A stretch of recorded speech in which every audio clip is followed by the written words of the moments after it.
Ciao ragazzi, benvenuti di nuovo sul nostro canale YouTube Metodo Easy Tennis Play. Oggi trattiamo il diritto di Novak Djokovic, quindi faremo una videoanalisi con il suo diritto. Allora, partendo dall'impugnatura, che è una semi-western di diritto, Novak Djokovic comincia la preparazione accompagnando con la mano non dominante la racchetta indietro. Si nota qua come accompagna indietro la racchetta con la mano non dominante. Un'altra cosa importante: il gomito del braccio dominante è più basso della spalla e leggermente più alto del gomito non dominante. Vediamo dall'altra prospettiva, guardate un po', quindi si nota come si sposta con il braccio, con la mano non dominante sulla racchetta, mantenendola.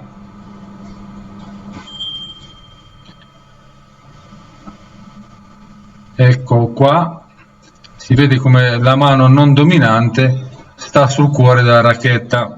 Allora, la preparazione è già iniziata, quindi si comincia a portare la racchetta indietro con la mano non dominante. Guardate che la mano sta ancora sulla racchetta, la punta della racchetta, la testa della racchetta è rivolta in alto verso la rete, quindi più in avanti, e si nota già come il gomito è più basso rispetto alla spalla. Anche da questa prospettiva il gomito è leggermente più alto del gomito non dominante e più basso della spalla. La mano non dominante continua a rimanere sul cuore della racchetta. Qui si vede bene, quasi bene, come il gomito dominante è arrivato in linea con il tronco e la testa della racchetta che è sempre in avanti. Vediamo dall'altra prospettiva che si vede meglio. Il gomito si vede qui come è arrivato in linea con il tronco. La preparazione continua. Un'altra cosa importante che Djokovic guarda in avanti, sta guardando in avanti con il gomito, con il mento sopra la spalla. Si vede qui come il mento sta sopra la spalla non dominante. Guardate, qui si vede meglio. Guardate come il mento sta sopra la spalla non dominante. Un'altra cosa importante, guardate qui dove sta arrivando la mano non dominante. Guardate, è arrivata molto più indietro rispetto alla spalla dominante. Guardatela qua e guardate la spalla dominante. Si vede pure qui come la mano non dominante sta molto più indietro rispetto alla spalla non dominante. Siamo quasi alla fine della preparazione. Guardiamo un po' come è arrivata la racchetta. La prima cosa, guardate, il piatto corde è rivolto indietro, così come anche la mano non dominante, il palmo della mano non dominante è rivolto verso dietro, è rivolta indietro. Vedete un po'? Il braccio invece, il braccio non dominante è leggermente piegato, ma ovviamente parallelo alla rete. Sicuramente lui giocherà questo diritto in una open stance, una semi open stance, quasi open stance, quindi il peso del corpo sta sulla gamba dominante, si è spostato sulla gamba dominante. Vediamo anche da questa prospettiva, guardate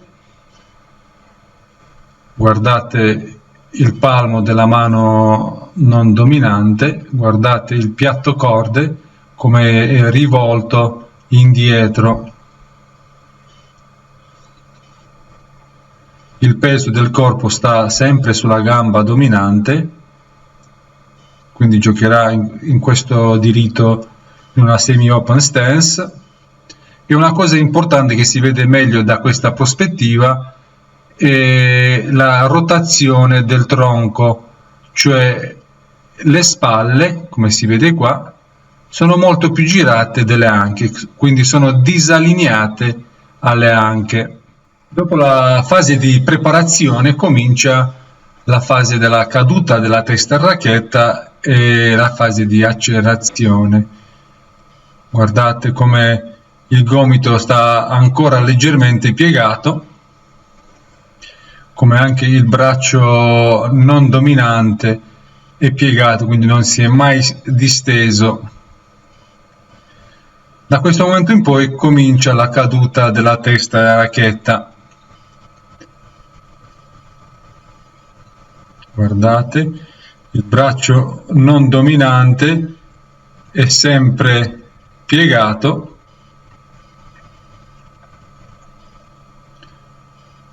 il palmo, vi ricordate, prima era rivolto indietro, adesso è rivolto verso il basso, quindi la mano si è ruotata verso il basso.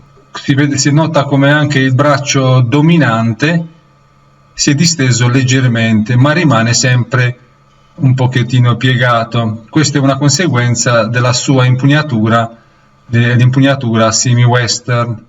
Guardiamo dall'altra prospettiva, anche qui inizia la fase della caduta della testa a racchetta. Guardate il palmo come sta rivolto verso dietro, rivolto indietro.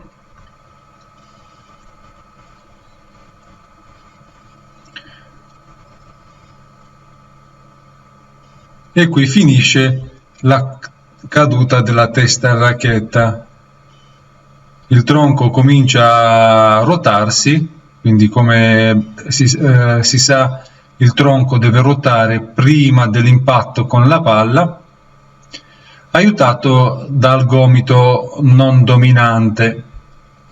Guardate anche il piatto corde è sempre rivolto verso il basso, obliquo verso il basso. Guardate che anche qui il tronco comincia a ruotarsi, aiutato dal gomito non dominante. Anche qui il piatto corde è rivolto obliquo verso il basso. Da qui in poi comincia la fase di accelerazione. Vediamo un po' cosa succede. Guardate, inizia la fase di accelerazione. Da qui il gomito dominante andrà avanti insieme alla rotazione del tronco. Guardate come il gomito dominante andrà avanti insieme alla rotazione del tronco e nel frattempo il gomito non dominante sta andando indietro. Guardate l'angolo tra la racchetta e l'avambraccio intorno a 130 gradi e l'angolo tra il braccio e l'avambraccio, quindi il gomito è piegato ad un angolo di 140 gradi. Guardate, è iniziata la rotazione del tronco, come abbiamo detto prima, aiutato dal gomito non dominante. Guardate qui, e guardate come il gomito dominante comincia ad andare avanti insieme alla rotazione del tronco.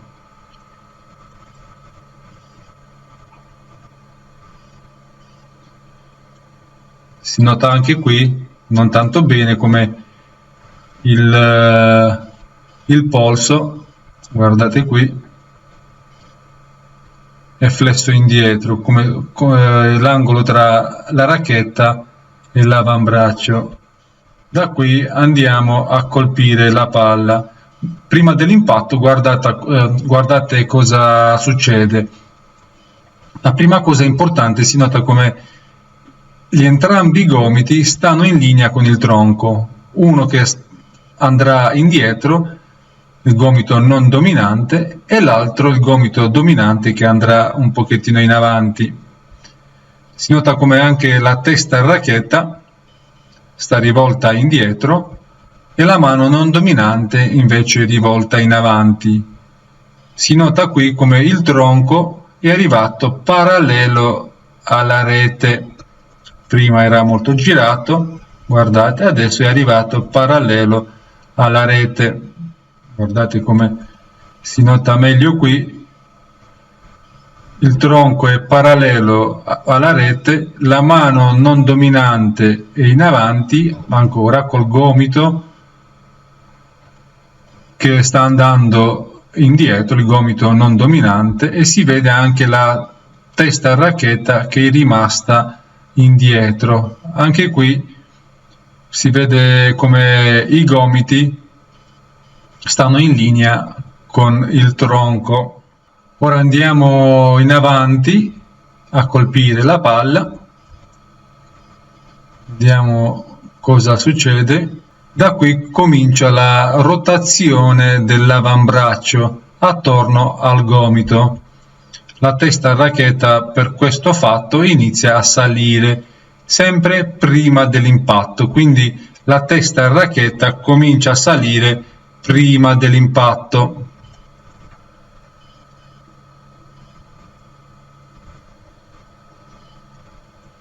Vediamo qui, la testa a racchetta sta ancora un pochettino più bassa e comincia, in questo caso, visto il suo impatto con la palla medio-alto, guardate, comincia la rotazione dell'avambraccio, ma anche una leggera rotazione del polso. Vediamo nell'impatto con la palla, si nota qui come la testa a racchetta è ancora più bassa della mano. Questo grazie all'impatto medio-basso. Vediamo dall'altra prospettiva. Invece qui si vede come la testa a racchetta è leggermente sotto l'altezza della mano, perché in questo caso l'impatto è stato medio-alto, quindi sopra all'altezza delle anche. Si nota anche come il braccio dominante nell'impatto è piegato, si vede come è piegato, quindi non si è mai stesso. Questo anche per la sua impugnatura, soltanto per la sua impugnatura, la semi-western di diritto. Dopo l'impatto con la palla, guardate, il polso rimane sempre flesso indietro, quindi c'è ancora un angolo di 110 gradi tra la racchetta e l'avambraccio. Cosa ci dice? Che la racchetta andrà in avanti verso l'alto, più verso l'alto che in avanti, grazie alla rotazione dell'avambraccio attorno al gomito.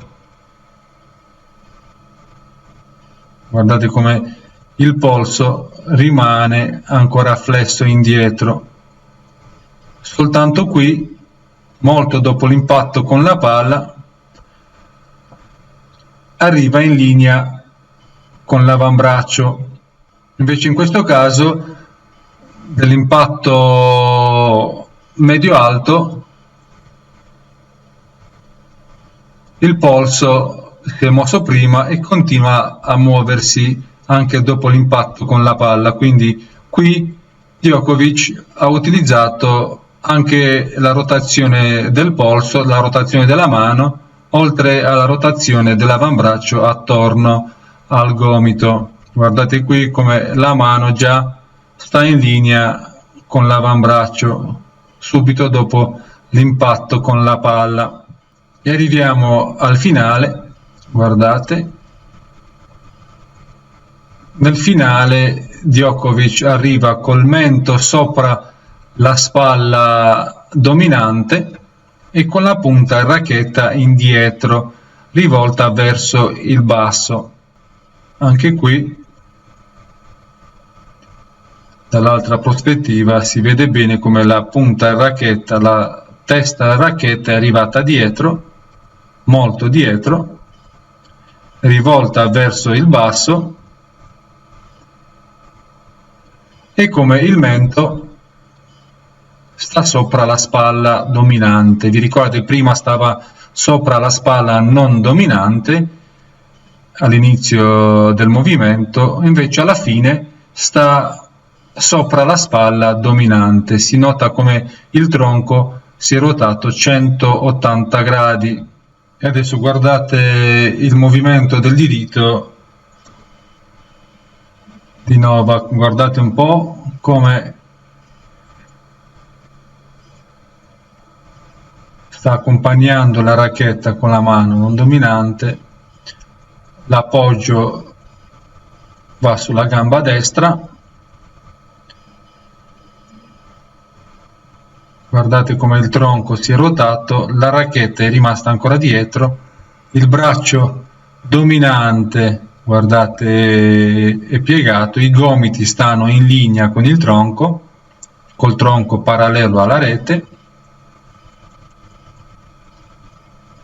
Pure qui un impatto leggermente più alto dell'altezza delle anche, quindi ha utilizzato pure qui, oltre alla rotazione dell'avambraccio attorno al gomito, anche il polso. Guardate un altro esempio.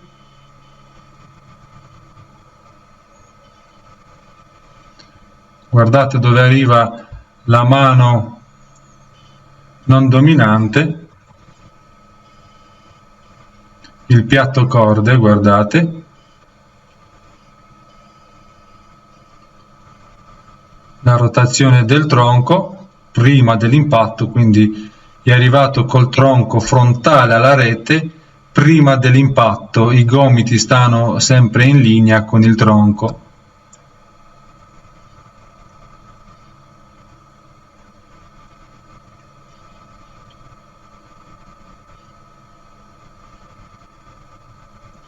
E sempre il finale con la racchetta indietro e col mento sopra la spalla. Spero che vi sarà utile questo video per poter provare a giocare a fare il diritto come Novak Djokovic. Vi ringrazio tanto per la vostra attenzione e ci vediamo al prossimo video. Vi auguro buona vita e come sempre buon tennis. Ciao!